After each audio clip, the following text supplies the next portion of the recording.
8-номердеги талапкер фасоль боюнча ачуу чындыкты айтты. Андан кийин айыл чарба боюнча сырттагы элчилер менен тыгыз байланышта иштешүү. Мына барыңыздарга эле маалым, ушул биздин сырттагы элчилердин бардыгы айыл чарба боюнча негизги милдетти аткарып коюш керек эле. Тилекке каршы бардык мамлекеттин, биздин сырттагы мамлекеттин элчилери уктап кайра келе берет. Көпчүлүгү ошондой. Эми бардыгы эмес, арасында иштегендер бар.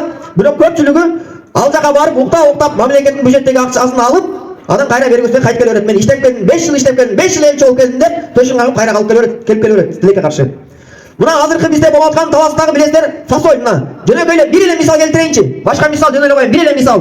Мына бүгүнкү күндө фасольду өткүзө алабы карапайым дыйкан? Өткүзө албайт. Айрым айылдарда 85тен алып атат. Керек болсо кээ бир айыл өкмөттөрдө айыл алган да жок.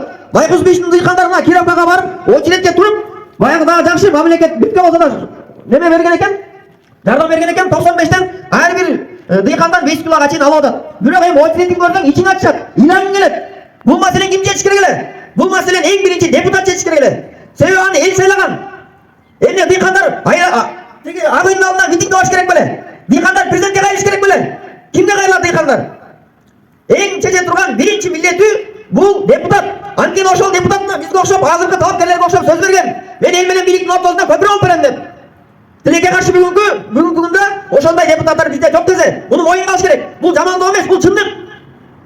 Мына Кудайым буйруп биз барып калсак, эгерде ушундай маселе чечиле турган болсо, мен айыл чарба министри менен элчини дал ушул жерге алып келип бермекмин силердин алдыңыздарга. Жооп бер. Элге айт. Эмне маселе болуп атат? Эмнеге дүйнө жүзүндө баардык товарлар кымбат, бирок биздин таластын фасолу эмнеге арзандап кетиш керек?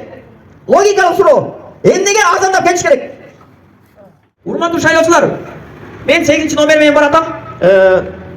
Атым Медетбек, Ботеректенмин. Эң негизги маселе бир эле жалгыз эле маселе бар. Жалгыз эле маселе.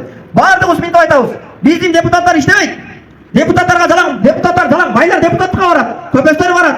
Элди укпайт. Булар сөздөрүн берет, бирок өтүп кеткенден кийин булар элдин көйгөйүн укпайт деп бардыгыбыз айтабыз.